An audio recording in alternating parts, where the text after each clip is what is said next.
O vídeo de hoje é para você que está fazendo concurso público e chegou no momento da prova-aula, mas está inseguro, não sabe como se preparar para uma prova-aula. Depois da vinheta, o Barba da Química vai te dar dicas de como você dá aquela prova-aula que vai fazer você ser aprovado no concurso. Se liga no vídeo depois da vinheta.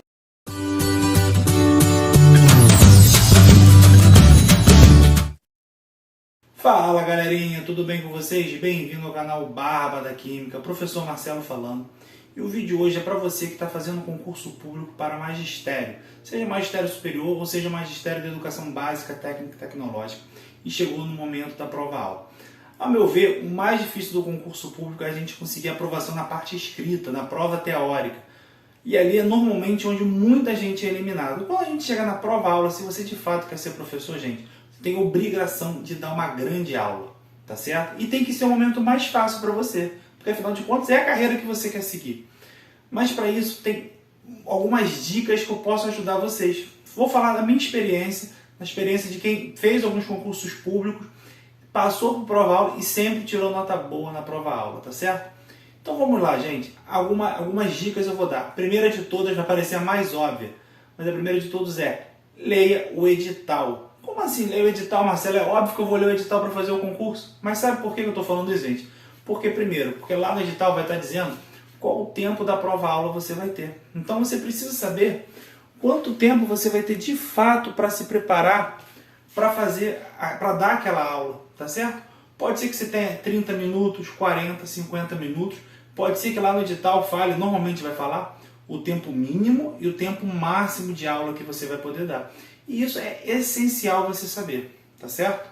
Além disso, lá no edital também vai dizer quais são os recursos que você vai poder utilizar para ministrar aquela aula. Como assim? Vai estar descrito lá, a instituição vai disponibilizar data show, televisão, quadro de giz, pilô, slides para você usar a transparência. Tem alguns concursos que ainda disponibiliza, apesar que um retroprojetor está quase em desuso, mas ainda acontece isso.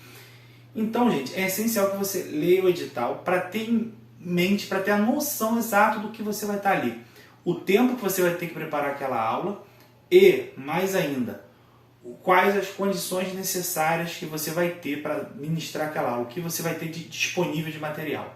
E daí já vem a segunda dica: utilize somente o material que aquela universidade ou aquele instituto federal vai te fornecer. Por quê? Porque normalmente fala lá, vai ser disponibilizado para todos os candidatos quadro e giz, mas o candidato que quiser levar data show pode.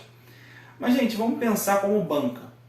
Quando você vai avaliar uma aula que alguém deu no quadro e alguém que deu no slide, fica difícil a comparação, tá certo? E vamos pensar assim, se você tem condição, se você tem um data show, se você tem um notebook para levar e tal, mas vamos pensar que a maioria das pessoas não tem. Então, assim, vai ficar difícil fazer essa comparação. Eu não estou falando aqui que você vai sofrer preconceito por isso, não é isso que eu estou falando.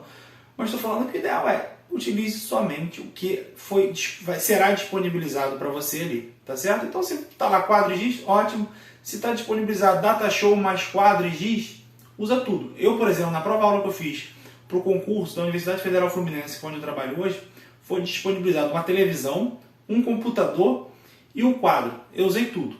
Botei uma apresentação lá, né, no computador, que foi passando na televisão, fui explicando os slides e usei o quadro também. Para que isso? Para mostrar para a banca que eu sou um professor versátil.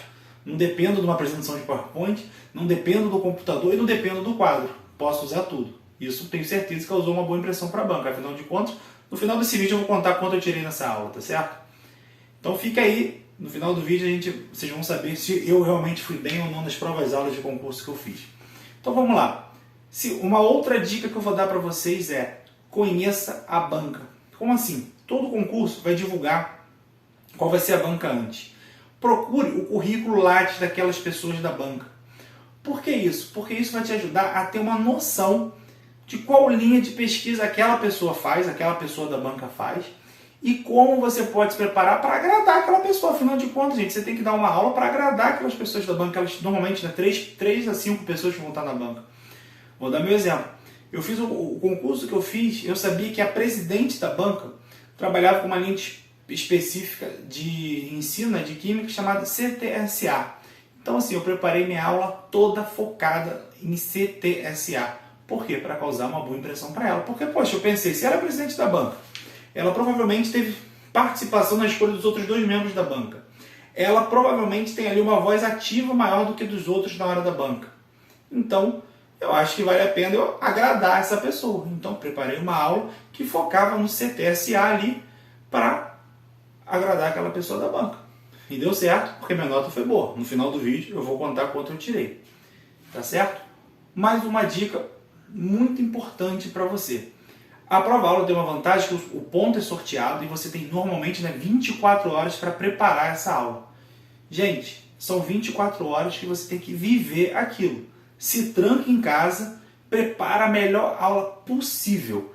Use todos os materiais possíveis. E a dica essencial em relação a esse ponto qual é?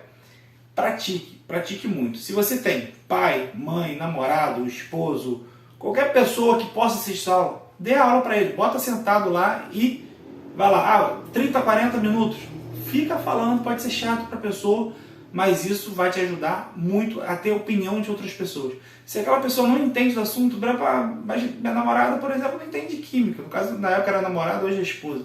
Não entende de química, mas ela pode dar dica. Ó, você está falando isso, está repetindo muitas palavras. Igual quando eu gravo para o canal. Depois, quando eu assistir, eu vejo e você fala, caramba, eu repeti tanto essas palavras. Então, é importante você fazer a aula, né? Repetir essa aula várias vezes para que você fique tendo a noção exata do que você pode melhorar ou não e mostre isso para outras pessoas poderem te ajudar. É importante também, se você conseguir mostrar essa aula, apresentar essa aula para pessoas que entendem do tema. Porque daí vai poder dizer, poxa, acho que você poderia aprofundar aqui, acho que você está exagerando, acho que está muito superficial, ou acho que está aprofundando demais. Vamos lembrar, no meu caso, por exemplo, a aula para ensino nível médio. Então você pode dar uma simplificada aqui, vai por ali. Essas dicas são muito importantes, tá certo? Outra coisa importante, se você tem como, hoje em dia com o celular isso não é difícil, se filme. Vamos supor, não tem ninguém para apresentar, se filme. Assista você dando aula para ver. Isso te ajuda muito, gente. Ajuda por quê? Ajuda você a ver que muitas das vezes a gente tem vícios de linguagem falando. Quando eu comecei esse canal no YouTube, eu comecei a perceber que eu tenho vários vídeos de linguagem e muitos eu não consegui tirar até hoje. Tá legal, palavras desse tipo que eu vou repetindo ao longo do vídeo, principalmente quando eu dou aula, do vídeo aula realmente, né, que daí vou passando os slides, tá legal? Tá, então assim, são palavras que você pode ir tirando. E você gravando a sua aula, isso vai te ajudar muito, muito, muito mesmo. Grave sua aula, assista e veja aonde você pode melhorar. Seja muito crítico quando você se assistir dando aula, tá certo? Então é uma dica que vale ouro para você, tá? Além disso, é importante, mais uma dica, faça um plano de aula. Por mais que às vezes o edital não peça o plano de aula, é importante você fazer. Por quê? Para você se guiar, para você ter um roteiro do que você vai falar ali. Por exemplo, para gravar esse vídeo eu fiz um roteiro em tópicos, mas eu fiz. Para quê? Para saber, agora está aqui na minha mente, eu não estou lendo teleprompter, nada, mas eu, antes de começar a gravar o vídeo, fui lá ali e falei, vou falar disso, disso, disso. Então é importante vocês terem esse roteiro. Até porque não é proibido também não, tá? Na hora da aula lá você dá uma olhada, o programei fala disso, disso, disso.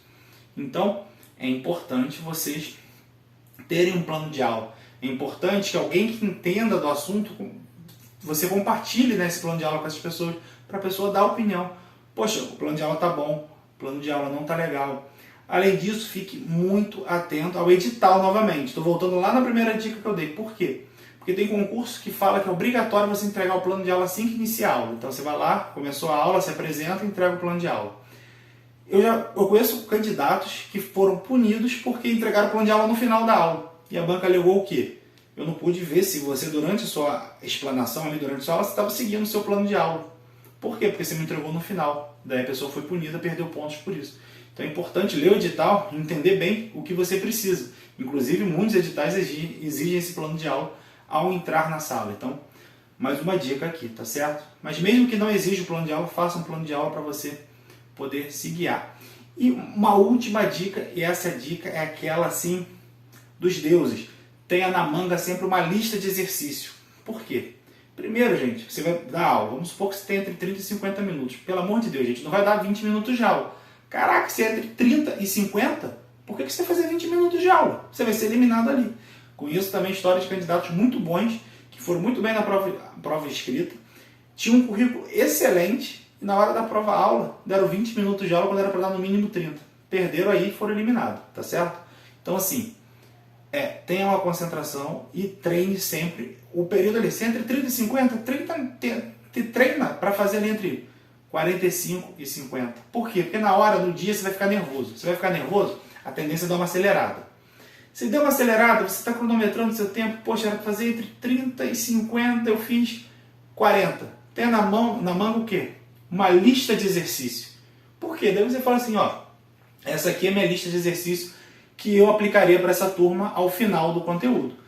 E daí, distribui para a banca, vou resolver aqui uma questão com vocês para mostrar. E resolve lá, uma, duas questões, dependendo do tempo. Se você, se entre 30 e 50, você deu 30 minutos de aula só, correu muito, resolve duas, três questões para chegar mais perto possível dos 50 minutos. Não, falta pouco tempo, resolve pelo menos uma questão. Ou, está ali com o tempo cravado, 48 minutos. Não tem problema, distribui a lista para a banca ver que você se organizou, que você realmente preparou a sua aula, que você de fato está preparado para ministrar aquela disciplina ali, aquele conteúdo, quando você for o escolhido, tiver uma boa nota na prova-aula. Tá certo? Então é isso, pessoal. Essas são as dicas que o Barba da Química, o professor Marcelo, tem para falar para vocês hoje sobre a prova-aula do concurso público. E como eu prometi, vou contar. Eu fiz, na verdade, duas provas-aulas. Uma delas é para o concurso de professor... Na verdade, três provas-aulas. Um para o concurso de professor substituto do Colégio Universitário Geraldo Reis, que é onde eu trabalho hoje. Eu tirei 9,5 nessa prova-aula. E a prova-aula era uma prova-aula que foi bem diferente. Na verdade, não foi uma prova-aula, era uma entrevista com a banca, que era: escolha um conteúdo desse aqui da primeira série do ensino médio e faça um plano de aula agora. Assim, ao vivo, batendo papo com a banca, como você ministraria esse conteúdo, o que você faria, quais livros você usaria. Então essa foi uma prova-aula que eu fiz. Eu fiz também uma prova-aula para professor substituto da UERJ, tá certo? Daí o tema sorteado foi estrutura atômica. E daí lá eu tirei 9,5, tá? Na prova-aula. E fiz também a prova-aula para o concurso do Colégio Universitário Geraldo Reis, Universidade Federal Fluminense, onde eu trabalho hoje, para o concurso de efetivo. E o tema sorteado foi funções orgânicas. No dia eu lembro que eu fiquei muito na dúvida do que eu faria, se eu faria uma rápida revisão de todas as funções orgânicas e tal, enfim. Eu escolhi falar sobre a função álcool apenas, e usando uma abordagem de CTSA, como eu já expliquei o motivo lá no início do vídeo. E daí também tirei 9,5, foi a maior nota da prova-aula desse concurso, que me ajudou a ser aprovado posteriormente. Tá certo, pessoal? Espero que tenham gostado do vídeo, que tenham curtido e que esse vídeo ajude você à aprovação. Você assistindo esse vídeo, conseguindo uma boa nota na prova-aula, coloca aqui nos comentários. Tem alguma outra dúvida? Coloca aqui nos comentários. Vamos conversar. Gostou do vídeo? Dê a curtida. Gente, a curtida é essencial para o YouTube entender que você está gostando do vídeo, que o vídeo é relevante. Seja a curtida, seja até o dislike. Não gostou do vídeo? Coloca ali também. Está falando um monte de besteira, isso tudo eu já sabia. Beleza, coloca ali também. Sabe por quê? Porque para o YouTube isso é simplesmente interação, engajamento. O YouTube está interessado em pessoas que engajam com o conteúdo. Quanto mais pessoas que engajam, seja positivo ou negativamente, o YouTube vê, esse vídeo é relevante, ou para o bem ou para o mal, e recomenda para mais pessoas e ajuda o canal a crescer, tá certo? Então, pessoal, gostou do vídeo e ainda não é inscrito no canal, se inscreve no canal. Isso é o maior presente que você pode me dar, se inscrever no canal para ajudar o canal a crescer cada vez mais. Para quem não sabe, eu vou deixar um card aqui. Eu tinha esse canal com mais de 500 inscritos, perdi o canal, estou começando do zero. No primeiro mês do canal, que fez no último sábado, a gente já chegou a 200 e poucos inscritos. Tem bastante views do canal, está crescendo de novo, mas ainda falta muito. Mas a meta que eu tinha lá no início do ano para outro canal, eu continuo tendo agora. Eu quero terminar o ano com mais de 1000 inscritos. Vocês me ajudam? Conto com vocês. E até uma próxima, pessoal. Grande abraço. Tchau, tchau.